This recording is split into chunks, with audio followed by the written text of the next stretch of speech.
I'm going to talk a little bit briefly about the distinction between mindfulness and awareness. These two are often used interchangeably, but they're not really interchangeable. For example, in a yoga class, we might hear the instructor say, "Be mindful of your breath," or "Be aware of your breath," as if the two words refer to the same thing. But they really don't, and so I'll tell you why. Mindfulness is local. It's intentional, and it pertains to a particular, ourselves. So it's personal. Mindfulness is very personal. Awareness is non-local. It has no focus, and it has no object. It's not a subject-object relationship. So let's talk about mindfulness first, which is a subject-object relationship, and it is personal.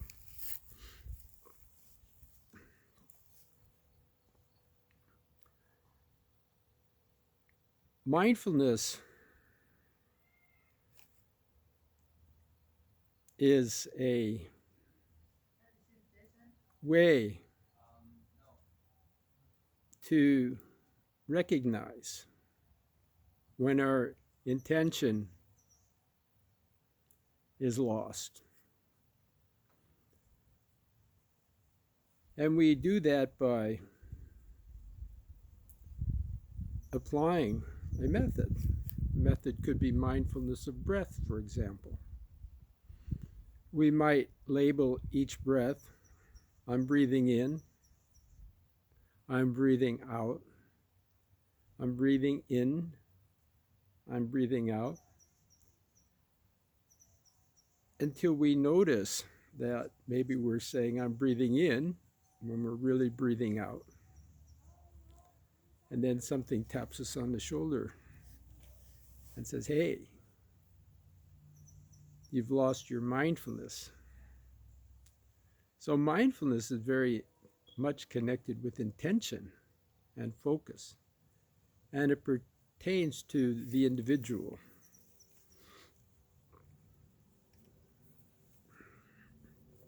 What I just said about mindfulness of breath applies to all forms of meditation.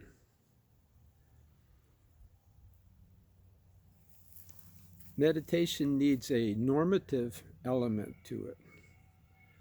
Mindfulness is that normative element, but what it is for each person, I cannot say. Each person has to find that normative element in whatever particular form of meditation they practice, so that one recognizes when one is being connected with the meditation topic and when one has been disconnected from the meditation topic. So this takes some practice to familiarize oneself with the meditation topic. And the meditation topic is the normative element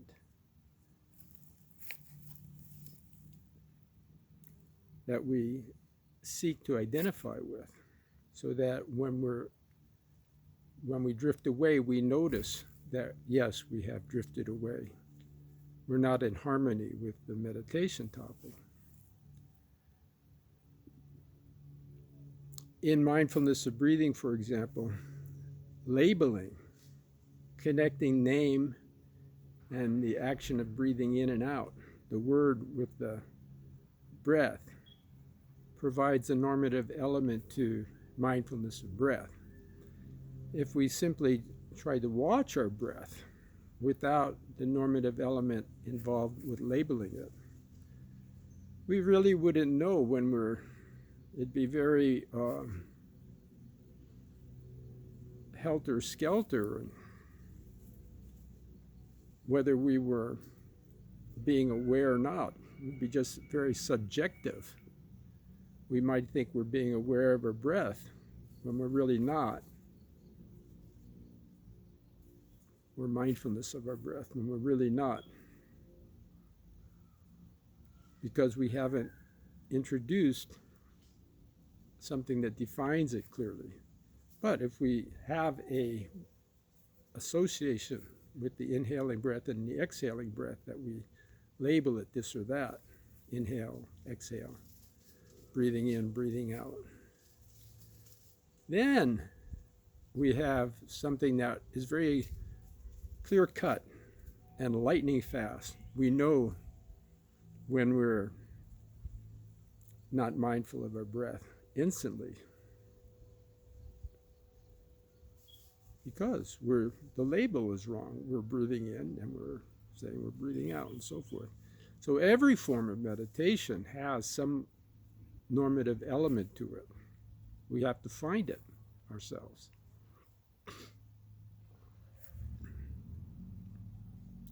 So, in summing up, mindfulness is personal, it's local, it's connected with our intention, our focus, and its subject-object relationship. Now, awareness is very different.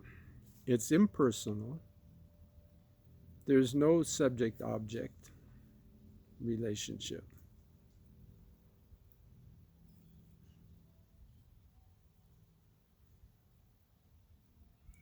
And there's really no normative element, because awareness doesn't take an object. So this seems very strange to most of us, myself included, because how do we go about such a thing?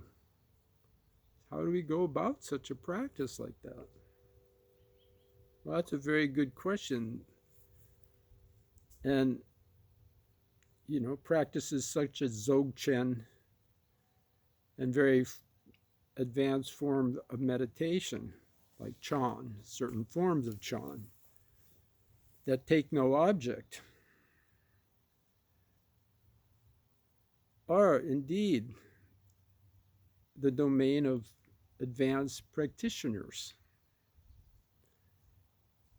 those who've already perfected mindfulness. They know how to keep their intention on an object and keep it there and absorb the mind into the object without distraction. When mindfulness is perfected, then we can practice pure awareness. And so, what is this pure awareness? Well, those who have realized it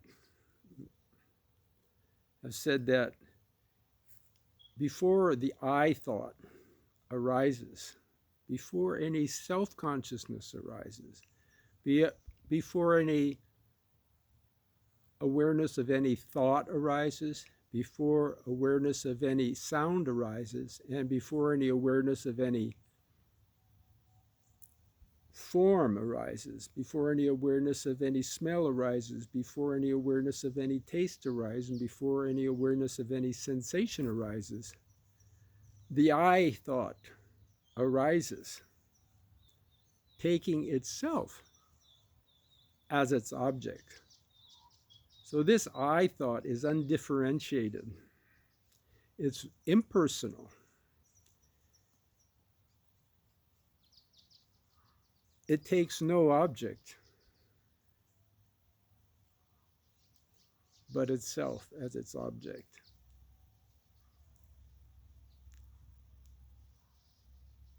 So sitting in this kind of awareness is a very advanced practice. And when we conflate the meaning of meditation and awareness and thinking they're both the same, we might think, oh, well, Dzogchen says I can just sit there and let my mind just be empty. Well, we won't have to sit very long in this so-called empty mind before all sorts of intruders and a parade of guests show up. Thoughts of what we have to do, thoughts of what we shouldn't have done, thoughts of what we wish to do, craving for this thing or wishing to get that thing. All sorts of thoughts will arise in this so-called awareness. Because this is so, because the mind is not mature for Dzogchen practice, we have to discriminate that for us as ordinary people. We're better off with introducing a normative element to our meditation practice, and that normative element is mindfulness. It's knowing what the object is and holding the mind on that object without distraction, intentionally, and keeping the mind there. Without this normative element, we're only fooling ourselves. And we certainly will never, ever be ready to practice Dzogchen or any other kind of practice. We first have to progress through the stages of mindfulness before we can practice sitting in pure awareness or Dzogchen, or practice even the Wato technique, the Chan technique, the supreme Chan technique. And that's where it's at. So know about that. Think about, take as a meditation topic for at least 1 or 2 meditations, and think for yourself what is the difference between awareness and mindfulness.